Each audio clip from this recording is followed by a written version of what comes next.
Hello నమస్తే, నేను journalist Srinivas. ఈరోజు న్యూస్ అనాలిసిస్లో ముందుగా ప్రజాశక్తి పేపర్లో వచ్చిన వార్తను చూద్దాం. తప్పులు సరిదిద్దేందుకే సింగపూర్లో చంద్రబాబు తొలి రోజు పలువురితో భేటీ అయ్యారంట. సింగపూర్ పర్యటనకి వెళ్ళారు చంద్రబాబు నాయుడు గారు అండ్ మంత్రివర్గంలో కొంతమంది సభ్యులు టీము. నారా లోకేష్ గారు, నారాయణ గారు, టీజీ భరత్, ఇట్లా కొంతమంది అధికారులతో ఒక బృందం పోయింది. ఈ బృందం పోయిన లక్ష్యం ఏంటంటే సింగపూర్ నుంచి పెట్టుబడులు సేకరించే లక్ష్యం. దాంతోపాటు అమరావతి డెవలప్మెంట్ కోసం సింగపూర్ సహకారం తీసుకునే దానికోసం పోయారట. దీంట్లో ఆయన నిన్న మాట్లాడుతూ చంద్రబాబు నాయుడు గారు తప్పులు సరిదిద్దేందుకే వచ్చినా అంటాడు. ఏం తప్పులు జరిగినాయి, ఎక్కడ జరిగినాయి? సింగపూర్లో తప్పులు జరిగినాయా, ఎక్కడ జరిగినాయా అంటే 2014 నుంచి 19 మధ్యలో ఇదే సింగపూర్ జపం చేసిండు చంద్రబాబు నాయుడు గారు. ఈశ్వరన్ అని సింగపూరు ప్రభుత్వ మంత్రి, సింగపూర్ గవర్నమెంట్ ఆఫ్ సింగపూర్కి సంబంధించిన మంత్రి ఉండేది. ఆయన అనేక సార్లు అమరావతి వచ్చిండు. చంద్రబాబు నాయుడు గారు కూడా అనేక సార్లు సింగపూర్ పోయి ఆయనతోనే సుదీర్ఘమైన సమావేశాలు, మీటింగ్లు పెట్టేది, ఆంతరంగిక మీటింగ్లు ఉండేది. మీ ఇద్దరి మధ్యలో మీటింగులలో తప్పులు జరిగినాయా, ఎక్కడ జరిగినాయి తప్పులా, సరిదిద్దేటానికి మీకు ఇప్పుడు అవకాశం ఉందా? ఏంటి ఆ సరిదిద్దటం అనేది ఇప్పుడు ఆంధ్రప్రదేశ్లోని 5 కోట్ల మంది ప్రజలకి అర్థం కాని పరిస్థితి. తప్పులు సరిదిద్దటానికి వచ్చిన అంటాడు. ఏం తప్పులు చేశారు, సరిదిద్దే తప్పులేనాయి? ఆ తప్పుల వల్ల రాష్ట్రానికి, ఆంధ్రప్రదేశ్కి ఏం నష్టం జరిగింది అది చెప్పాలా. నేను పెట్టుబడులు తేటానికి పోయినా, 2019లో కూడా నేనే గెలిచి ఉంటే, మేమే ప్రభుత్వం ఏర్పాటై ఉంటే సింగపూర్ కంటే అద్భుతమైన నగరం అమరావతి రాజధాని ఏది అని చెప్పి నేను ఒక ప్రకటన చేశాను. 2019లో ఒకళ్ళు గెలిచి ఉంటే మరి ఆ తప్పు సరి చేయడానికే. ఇప్పుడు 2019లో గెలారు, 2024లో గెలిచారు. 5 సంవత్సరాలు గవర్నమెంట్ ఉంటుంది. ఈ 5 ఇయర్స్ కూడా 2014 టైంలో, 2019 టైంలో 2 గవర్నమెంట్లు అప్పుడు ఉన్న పరిస్థితి వేరు, ఈరోజు ఉన్న పరిస్థితి వేరు. ఆ 2 ప్రభుత్వాలలో మోడీకి మీరు మద్దతు ఇచ్చినా ఇవ్వకపోయినా అక్కడ గవర్నమెంట్ నిలబడింది, వాళ్ళ ఫుల్ మెజార్టీ వచ్చింది. ఈరోజు అట్లా లేదు. ఈరోజు ఉన్న పరిస్థితుల్లో ఎన్డీఏ కూటమి, తెలుగుదేశం పార్టీ లేకుండా ఎన్డీఏ కూటమి లేదు, ప్రభుత్వం ఉండదు, కూలిపోద్ది. అంత సౌలత్ వచ్చింది, అంత ఒక మంచి అవకాశం వచ్చింది. మరి దీన్ని ఆడుకొని ఇప్పుడున్న 5 ఇయర్స్లో మరి సింగపూర్ కంటే అద్భుతమైన రాజధాని చేస్తారా? చేసే అవకాశం ఉందా?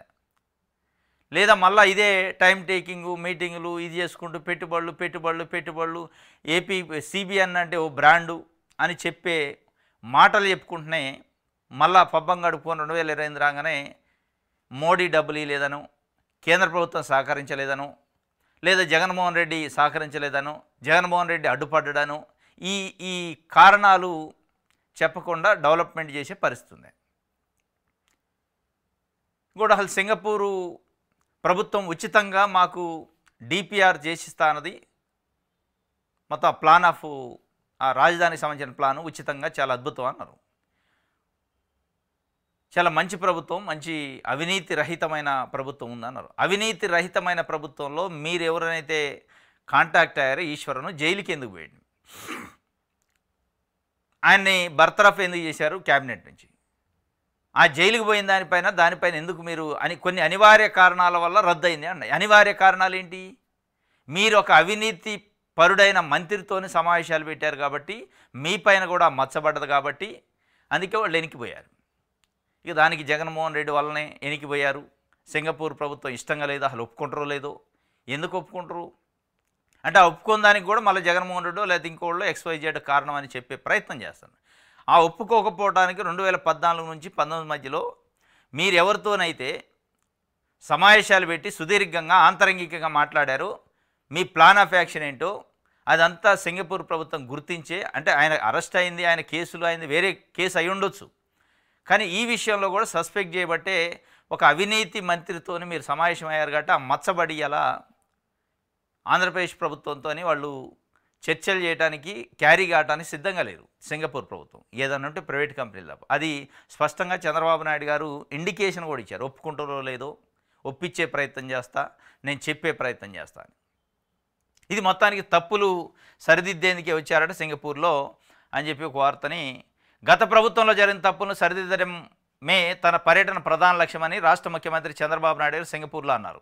ఆయన సింగపూర్ పర్యటన ఆదివారం ప్రారంభమైంది. చంద్రబాబుకు తొలుత అక్కడ ఉన్న తెలుగు ప్రజలు సాంప్రదాయ నృత్యాలతో స్వాగతం పలికారు. అనంతరం స్థానికంగా ఉన్న వన్ వరల్డ్ ఇంటర్నేషనల్ స్కూల్ ప్రాంగణంలో Telugu diaspora from south east Asia కార్యక్రమంలో పాల్గొన్నారు ముఖ్య అతిథిగా చంద్రబాబు. ఈ సందర్భంగా మాట్లాడుతూ సింగపూర్ అంటే తనకు చాలా అభిమానమని తెలిపారు. తాను అడిగిన వెంటనే ఉచితంగా అమరావతి కోసం మాస్టర్ ప్లాన్ తయారు చేయడానికి అంగీకరించిందని తెలిపారు. 2019లో రాష్ట్రంలో ప్రభుత్వం మారడంతో సింగపూర్ను తప్పుపట్టే పరిస్థితి తీసుకొచ్చారని అన్నారు. వాటిని సరిదిద్ది రికార్డు సరిచేయడమే తన తాజా పర్యటన ఉద్దేశమని చెప్పారు. మన రాష్ట్రంలో ఏ ఒక్కరు తప్పు చేసినా తెలుగు వాళ్లే చేశారంటున్నారని, ఆ అభిప్రాయాన్ని సింగపూర్ ప్రభుత్వంలో కంపెనీల్లో తొలగించేందుకు ప్రయత్నిస్తున్నానని చెప్పారు. సీడ్ క్యాపిటల్ నిర్మాణానికి సింగపూర్ ప్రభుత్వం మళ్లీ ముందుకు రాకపోవచ్చునని, జరిగిన వాస్తవాలను మాత్రం వారికి తెలియజేస్తానని అన్నారు. ఇది సీడ్ క్యాపిటల్ డెవలప్మెంట్కి మళ్ళీ ముందుకు రాకపోవచ్చని, తెలుగువారు ఏ ఒక్కరు తప్పు చేసినా మొత్తం రాష్ట్రం చేసినట్టు భావిస్తున్నారని, అంటే మళ్ళీ తెలుగు వాళ్ళ మీద నేను చేసే ప్రయత్నం చేస్తాను. తెలుగువారు ఏ ఒక్కరు తప్పు చేసినా మొత్తం రాష్ట్రం తప్పు చేసిందని వాళ్ళు అనుకోరు. ఈశ్వర్ అనే వ్యక్తితోని మీరు లైజిన్ మెయింటైన్ చేశారు. ఆ లైజిన్ మెయింటైన్ చేసిన మంత్రి అవినీతి అక్రమాలు చేసిండు కాబట్టి ఈ అమరావతి విషయంలో కూడా ఏదో చేసి ఉంటాడని సస్పెక్షన్, అంతే, వేరే ఏం లేదు. దాన్ని మళ్ళీ తెలుగువారు అవినీతి, ఇక మిగతా వాళ్ళందరూ అంటే తెలుగు వాళ్ళనే నిందించే ప్రయత్నం చేస్తారు. అక్కడ పోయి చాలా ప్రేమ ఉందంటే సింగపూర్ అంటే, మరి ఆంధ్రప్రదేశ్ అంటే, ఆంధ్రప్రదేశ్ ప్రజలంటే కన్విన్స్ చేసే ప్రయత్నం చేస్తా అంటుండు. ఒప్పుకుంటారో లేదో నాకు డౌటే ఉంది. జరిగిన వాస్తవాలను అయితే చెప్తా, మళ్ళీ ముందుకు రాకపోవచ్చునని నాకు ఉంది. ఇక చాలా క్లియర్గా చంద్రబాబు నాయుడు గారు ఉండరు, మళ్ళీ ముందుకు రాకపోవచ్చు సింగపూరు. గతంలో 2014-19 మధ్యలో మనం చేసిన వ్యవహారాలు ఆ కథ అంతా బయటపడదా మరి ఏందో తెలియదు, కానీ రాకపోవచ్చు అనేది ఒక మైండ్ ఫిక్స్ అయ్యాను. ఇక దాన్ని ఇంకోళ్ళ ఊరి మీద రుద్దరాలు, ఈ ఎల్లో మీడియా కానీ వీళ్ళంతా ఇంకొకళ్ళ మీద రుద్దే ప్రయత్నం చేస్తారు. అది వైఎస్ఆర్సీపీయా జగన్మోహన్ రెడ్డి, ఆయన వల్లనే రావట్లేదు అంటారు. ఈశ్వరన్ జైలుకి పోయింది, ఆయన అవినీతి అక్రమాలు చేసింది, ఆయనతో మీరు లైజిన్ మెయింటైన్ చేసింది, ఆయనతో 5 సంవత్సరాలు సుదీర్ఘమైన యాత్ర చేసింది అని పక్కకు పోతాయి. ఇది ఒక వార్త. రైట్. P4 భారాన్ని ఉద్యోగులపై నెట్టొద్దు, సిపిఎం రాష్ట్ర కమిటీ చెప్పింది. P4 భారాన్ని ఉద్యోగులపై నెడుతుండట. నేను ఒక జిల్లా డిస్ట్రిక్ట్ ఎడ్యుకేషనల్ ఆఫీసరు ఒక సర్క్యులర్ ఇచ్చారట. ఆ జిల్లాలో ఉన్న టీచర్స్ పైన P4 దత్తత తీసుకోండి, మీరు మార్గదర్శులు కానీ టీచర్లని ఫోర్స్ చేస్తున్నారు.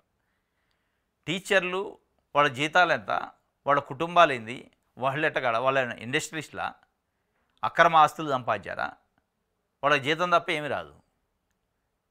వ్యాపారస్తులు, పెట్టుబడిదారులు, పెద్ద పెద్ద ఐటీ ప్రొఫెషనల్స్ అయితే మీరు దత్తత తీసుకోవడానికి ఉంటుంది. కానీ టీచర్లను పట్టుకొని, అంటే మీ ప్రభుత్వంలో పనిచేస్తారు కాబట్టి వాళ్ళని మార్గదర్శులుగా గమ్మని మీరు ఒక స్కీమ్ పెట్టి ఇలా టీచర్లు కాదు మార్గదర్శులు కావాలని చెప్పాల్సింది మీరు. మీ ప్రభుత్వంలో ఉన్న, మీ పార్టీలలో ఉన్న నాయకులు, ఎమ్మెల్యేలు, ఎంపీలు, పెద్ద పెద్ద ఇండస్ట్రియలిస్టులు ఉన్నారు, ఎంపీలు, వాళ్ళు ఎమ్మెల్సీలు, వాళ్ళని మీరు మార్గదర్శులుగా కండి అని ఫోర్స్ చేయాలి. కానీ సామాన్య టీచర్లను పట్టుకొని మార్గదర్శులు కండి, సామాన్య ఉద్యోగులను పట్టుకొని టార్గెట్లు పెట్టడం, మీరు పట్టకరండి మార్గదర్శులు అంటే ఉద్యోగులు చెప్తే ఇంట్రా ఇండస్ట్రియలిస్టులు, పెట్టుబడిదారులు. ముఖ్యమంత్రి గారు పిలిపిస్తేనే ఎవరు ముందుకు రాని పరిస్థితి. ముందుకు రాని పరిస్థితుల్లోనే కుప్పం పోయి నేను కూడా మార్గదర్శనం అవుతున్నా, నేను కూడా మార్గదర్శనం అయినా చెప్పుకుంటే తప్ప ముందుకు వచ్చే పరిస్థితి లేదు. ముఖ్యమంత్రి గారు, రాష్ట్ర ముఖ్యమంత్రి స్వయంగా చెప్పినా ఇనే పరిస్థితి లేదు. పెట్టుబడిదారులు, పారిశ్రామికవేత్తలు, సామాన్య టీచర్లు, సామాన్య ఉద్యోగులు చెబితేంట్రా, ఈవెన్ కలెక్టర్లు చెప్పినా ఇనే పరిస్థితి లేదు. ఇది P4 అనే ఒకటి ఉద్యోగుల మెడకు తగిలించి ఉద్యోగుల పైన ఒత్తిడి చేసే కార్యక్రమం చేయొద్దని సిపిఎం రాష్ట్ర కమిటీ చెబుతుంది. సిపిఆర్సి కార్డు ఉన్నా కానీ అన్నదాత సుఖీభావకు దూరము, కౌలు రైతులపై నిర్లక్ష్యం, సర్కారు నిర్లక్ష్యం, కార్డుల జారీలో తీవ్ర జాప్యం. అన్నదాత సుఖీభావ, అన్నదాతకి సుఖీభావ ఇంకా రాలే. ఇది ఎప్పుడు వాస్తవంగా జూన్ 20 నాడు ఇస్తా అన్నారు. జూన్ 15న, జూన్ 12న తల్లికి వందనం ఇస్తే, దాని తర్వాత జూన్ 20కి ఇది ఆల్రెడీ పడిపోతే అకౌంట్లలో అన్నదాత సుఖీభావ అన్నారు. 47,70,000 మంది రైతులను గుర్తించడం అన్నారు. రైతుల సంఖ్యను తగ్గించారు. మరి వచ్చినాయా అంటే రాలే. ఇవాళ జూన్ 20 పోయింది, జూలై 20 కూడా పోయింది, ఆగస్ట్ 1st వీక్ వస్తుంది. ఆగస్ట్ 3కి అంటున్నారు, ఆగస్ట్ 2nd అంటున్నారు. అది కూడా ఎంతవరకు నిజమో తెలియదు. నిన్న గవర్నమెంటు కొంత లీక్ చేసింది, ఆగస్ట్ 2కి అన్నదాత సుఖీభావ మీ అకౌంట్లలో జమ అయిద్దని. ఎస్, మంచిది, సంతోషం పడితే. ఎందుకంటే ఆల్రెడీ సాగు స్టార్ట్ అయింది, 1 మంత్ 2 మంత్స్ కావస్తుంది. కానీ దీంట్లో మళ్ళీ కౌలు రైతులకి పంగనామాలు పెట్టే కార్యక్రమం చేస్తారట, వీళ్ళకి లేదట. సిపిఆర్సి కార్డులు ఉన్నా కానీ, అంటే కౌలు రైతులకు సంబంధించి కౌలు రైతులు కార్డు ఉన్నా కానీ వాళ్ళకి ఎలిజిబిలిటీ లేదట. అనేక కారణాలు వంకలతోని అన్నదాత సుఖీభావలో కౌలు రైతులను తొలగించే కార్యక్రమం చేస్తున్నారు. ఒకవేళ 2 ఆగస్టు రోజు అన్నదాత సుఖీభావ జమ అయినప్పటికీ ఈ కౌలు రైతుల్ని మినహాయింపు చేసే, కౌలు రైతుల్ని ఎలిమినేట్ చేసి ఇస్తారు అనేది ఒకటి. ఇది కౌలు రైతులను నేను చేయడం. తల్లికి వందనంలో కూడా సేమ్ ఇదే. 10,35,000 మంది అంగన్వాడీ టీచర్లు, అంగన్వాడీ కార్యకర్తలు, అంగన్వాడీ హెల్పర్సు, ఆశా వర్కర్లు వీళ్ళని మినహాయించారు అర్హుల జాబితా నుంచి.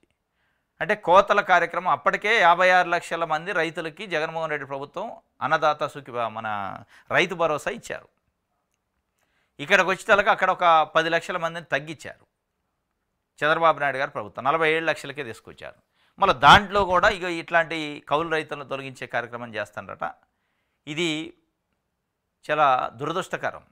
ఎందుకంటే కౌలు రైతులకి అసలు ఇవ్వాల్సిందే కౌలు రైతులకి, వీళ్ళు కౌలు రైతుకి పే చేస్తారు, మళ్ళీ అదే రైతుకి ఈ అన్నదాత సుఖీభావ వస్తుంది.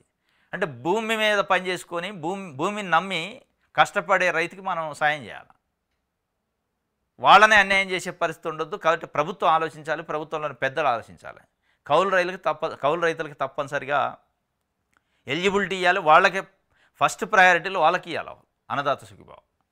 ఇది ఒక వార్త.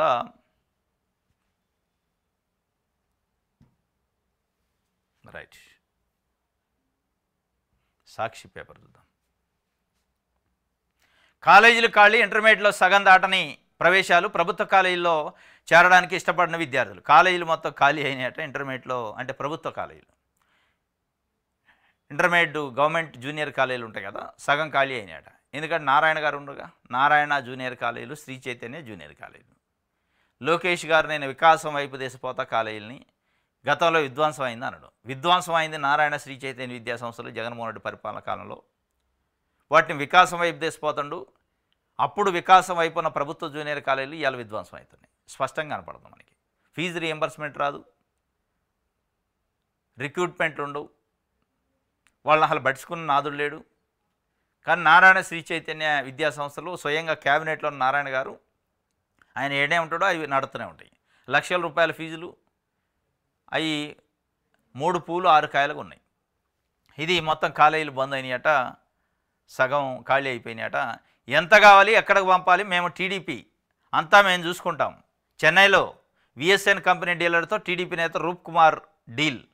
ఎంపీ వేమిరెడ్డి ప్రభాకర్ రెడ్డికి ఆయన ప్రధాన అంచెడు. డీల్ ఆడియో లీక్ కావడంతో వ్యవహారం బట్టబయలు. క్వాడ్స్ అక్రమ మైనింగ్లో వారే సూత్రధారులు, పాత్రధారులు, అసలు దోపిడీదారులు టీడీపీ నేతలేనని స్పష్టం. ప్రజలను ఏమార్చేందుకు వైఎస్ఆర్సీపీ నేతలపై అక్రమ కేసులు. క్వాడ్జు అక్రమ మైనింగ్ అనే పేరుతోని మాజీ మంత్రి కాకాణి గోవర్ధన్ రెడ్డి ఇప్పటికే జైల్లో పెట్టారు. మరో మాజీ మంత్రి అనిల్ కుమార్ యాదవ్ పైన అక్రమ కేసు పెట్టే ప్రయత్నం చేస్తున్నారు. ఇంకా కొంతమంది శ్రీకాంత్ రెడ్డి వీళ్ళను కూడా అక్రమ కేసు పెట్టి జైలుకు పంపారు, అంటే వైఎస్ఆర్సీపీకి సంబంధించిన నాయకులు.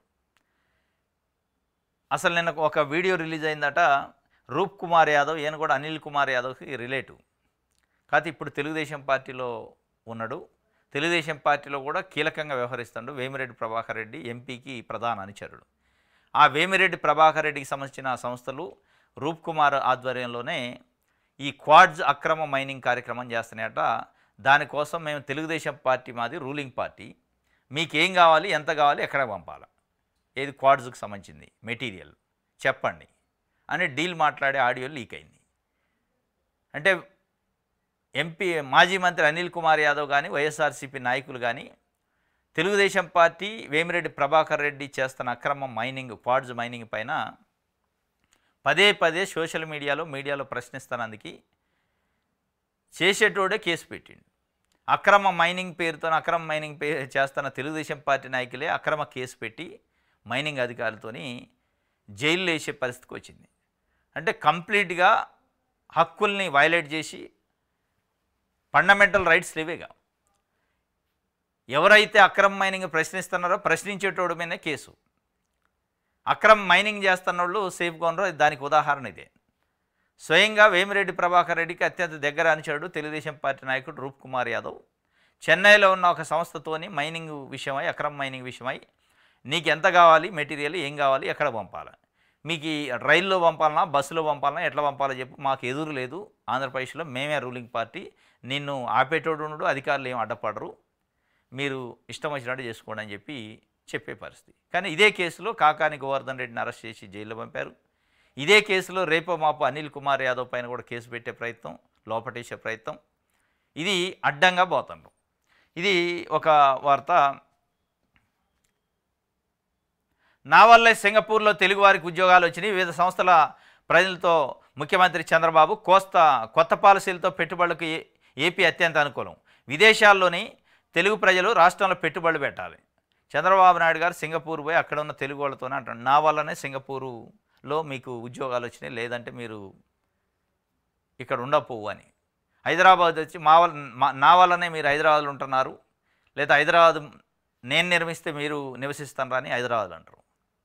అమెరికా పోతే అమెరికాలో ఉన్న తెలుగు వాళ్ళు కూడా నా వల్లనే మీకు ఉద్యోగాలు వచ్చినాయి అంటారు.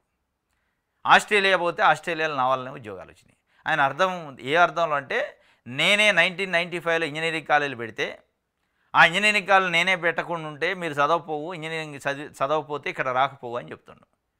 అంటే ఇలా గ్లోబల్లో ఈరోజు మొత్తం ప్రపంచవ్యాప్తంగా ఉన్న అనేక దేశాలలో తెలుగు ప్రజలు చాలామంది తెలుగు ప్రజలు కాదు భారతదేశంలో ఉన్న చాలామంది చాలా రాష్ట్రాల్లో ఉన్న ప్రజలు ఉద్యోగాలు చేస్తున్నారు అక్కడ పోయి. ఇక వాళ్ళందరూ మరి తెలుగుదేశం పార్టీ అధికారంలోకి వచ్చాక ఇంజనీరింగ్ కాలేజ్ పెట్టి ఇంజనీరింగ్ చదువుకొని పోయినట్టు చెప్తారో తెలియదు. కానీ ఎక్కడికి పోతే అక్కడ నేనే ఈ రాష్ట్రాన్ని నిర్మించింది ఈ రాజధాని నిర్మించింది ఈ ప్రజలు మీరు ఉద్యోగం మీరు బతుకుతున్నారంటే నేనే కారణం అని చెప్పే పరిస్థితి వచ్చింది. మరి ఎక్కడో సింగపూర్లో చదివే వాళ్ళకి మీ వల్ల ఉద్యోగం వస్తే ఇక్కడ ఆంధ్రప్రదేశ్లో ఉన్న అనేక మంది నిరుద్యోగ భృతి ఇస్తానని హామీ ఎందుకు ఇవ్వాల్సి వచ్చింది ఎందుకు ఇవ్వట్లేదు? 20 లక్షల నిరుద్యోగులకు ఉద్యోగాలు ఇస్తానని హామీ ఎందుకు ఇవ్వాల్సి వచ్చింది? మీరే సింగపూర్లో కూడా ఉద్యోగాలు చేసే వాళ్ళకి మీరే ఆదర్శమైనప్పుడు ఇక్కడనే మనం ఉద్యోగాలు కల్పించవచ్చుగా. ఎక్కడో సింగపూర్ అమెరికానో ఆస్ట్రేలియానో దేశపోయి చేయించే బదులు మన రాష్ట్రంలోనే కంపెనీలు పెట్టి మన రాష్ట్రంలోనే కంపెనీల కోసం 100,000 ఎకరాలు దారాదత్తం చేస్తూనే ఉంటారు. ఒక కంపెనీ పెట్టింది లేదు వచ్చింది లేదు. ఇది ఆయన చెప్పుకుంటుండు నా వల్లనే ఉద్యోగాలు వచ్చినాయని. సరే కొంత ఇంజనీరింగ్ కాలేజీలు పెట్టిండు కాబట్టి చెప్పుకునే పరిస్థితి. రైట్.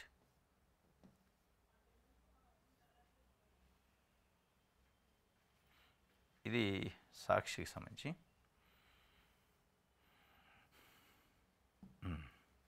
దిశ పేపర్ చూద్దాం. సింగపూర్లో ఏపీ ఇచ్చిన హామీని నిలబెట్టుకుంటా స్వచ్ఛాంధ్ర కార్యక్రమానికి సింగపూర్ స్ఫూర్తి ఇక్కడ ప్రజల క్రమశిక్షణ అభినందనీయం. గత ప్రభుత్వం సింగపూర్ ప్రభుత్వాన్ని తప్పుపట్టింది. గతంలో జరిగిన తప్పులు సరిదిద్దడానికి వచ్చా తెలుగు డయాస్పోరా కార్యక్రమంలో సీఎం చంద్రబాబు నాయుడు గారు గత ప్రభుత్వం సింగపూర్ ప్రభుత్వాన్ని తప్పుపట్టిందట. మీరేం పడుతున్నారు? ఏపీ ప్రజలను తప్పుపడుతున్నారు, సింగపూర్ ప్రజలు మంచివాళ్ళు అంటున్నారు. గత ప్రభుత్వం సింగపూర్ ప్రభుత్వాన్ని తప్పుపడితే మరి సింగపూర్లో ఉన్న మీతో లైజెన్స్ చేసిన మంత్రి జైలుకి ఎందుకు పోయిండు, అవినీతి ఎందుకు చేసిండు, అక్రమాలు ఎందుకు చేసిండు, దానివల్ల తప్పుపట్టిందా లేదా సింగపూర్ ప్రభుత్వం మిమ్మల్ని తప్పుపట్టిందా, సింగపూర్ ప్రభుత్వాన్ని గత ప్రభుత్వం తప్పుపట్టిందా అనేది ఇక చెప్పాలి. ఆగస్టు 2న అన్నదాత సుఖీభవ రైతుల ఖాతాలో 7,000 జమ. రైతులు ఎప్పుడా అని ఎదురు చూస్తున్న అన్నదాత సుఖీభవ పథకంపై రాష్ట్ర ప్రభుత్వం క్లారిటీ ఇచ్చింది. రాష్ట్ర వ్యాప్తంగా రైతులకు ప్రభుత్వం తీపి కబురు తెలిపింది. ఆగస్టు 2న అన్నదాత సుఖీభవ అమౌంట్ జమ చేయనట్టు ఆదివారం ఒక ప్రకటనలో పేర్కొంది. అదే రోజున పీఎం కిసాన్ విడుదల కానున్న నేపథ్యంలో అన్నదాత సుఖీభవ పీఎం కిసాన్ 2 కలిపి 7,000 రూపాయలు రైతు ఖాతాల్లో జమ చేయనట్టు ప్రభుత్వం తాజాగా వెల్లడించింది. ఆగస్టు 2 అన్నదాత సుఖీభవ. మరి ఇదాన్ని నిజమైందో లేదో తెలియదు. జూన్ 20 అన్నారు, తర్వాత జూలై అన్నారు, ఇప్పుడు ఆగస్టుకు వచ్చింది. ఆగస్టు 2 కూడా నికరమా లేదా తెలియదు. కాకపోతే ఈ ఇచ్చే దాంట్లో అన్యాయం ఏంటంటే కౌలు రైతులు మినహాయిస్తున్నట్టు సిపిఆర్సి కార్డులు ఉన్నా కానీ అన్నదాత సుఖీభవ మీకు ఎలిజిబిలిటీ లేదని చెప్తున్నట్టు. అది అన్యాయం. రైట్.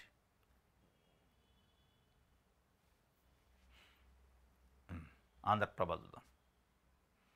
ఏపీలో హ్యాపీ పెట్టుబడులతో రండి మేము వస్తున్నాం. చంద్రబాబు నాయుడు గారు పోయి ఏపీలో హ్యాపీగా ఉంది పెట్టుబడులతో రండి అంటే మేము వస్తున్నామని కొంతమంది చెప్పారట. మా వచ్చేదెవరు తెచ్చేదెవరు చేసేదోరు సోరాలు.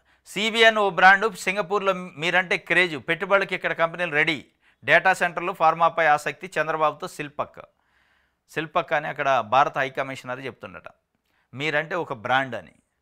ఆ బ్రాండ్ మరి 2014-19 మధ్యలో పనిచేసిన బ్రాండ్ ఏది? ఒక పునాది రాయబడ్డ అమరావతిలో. ఈ బ్రాండు ఎవరితోనైనా లైజింగ్ చేసిండో ఈ బ్రాండ్ లైజింగ్ చేస్తే కథ ఆయన జైలుకి పోయిండు. ఈయన ఎక్కడ జైలుకి పోయిండు, ఆయన అక్కడ జైలుకి పోయిండు. మరి ఆ బ్రాండ్ ఏం బ్రాండో అర్థం కావట్లే. బ్రాండు మొత్తం రెడీగా ఉండరట, వస్తాం అంటున్నారట. వచ్చి తొందరగా పెట్టుబడులు పెడితే బాగు.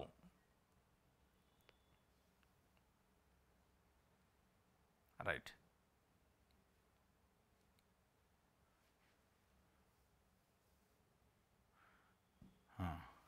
ఈనాడు చూద్దాం.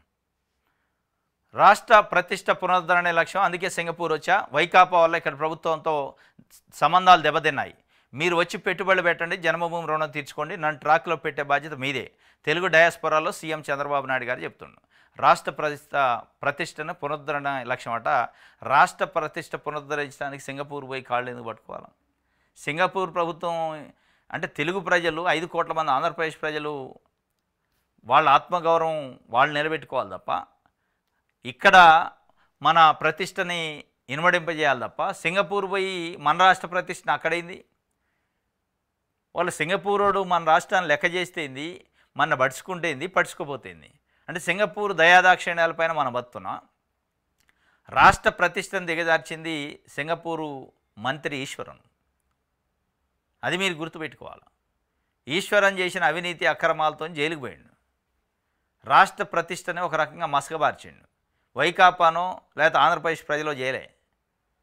వైకాపాను ఆంధ్రప్రదేశ్ ప్రజలో చేస్తే సింగపూర్లో ఉన్న మంత్రి అవినీతి అట చేసినట్టు ఆయన జైలుకి ఎందుకు పోయినట్టు వాళ్ళకి తెలగ పంపారు జైలుకి. రాష్ట్ర ప్రతిష్టనట పునరుద్ధరణలే లక్ష్యంగాట. గత ప్రభుత్వం వైకాపా వల్ల ఇక్కడ ప్రభుత్వంతో సంబంధాలు దెబ్బతిన్నాయి అని అని చెప్తుండు.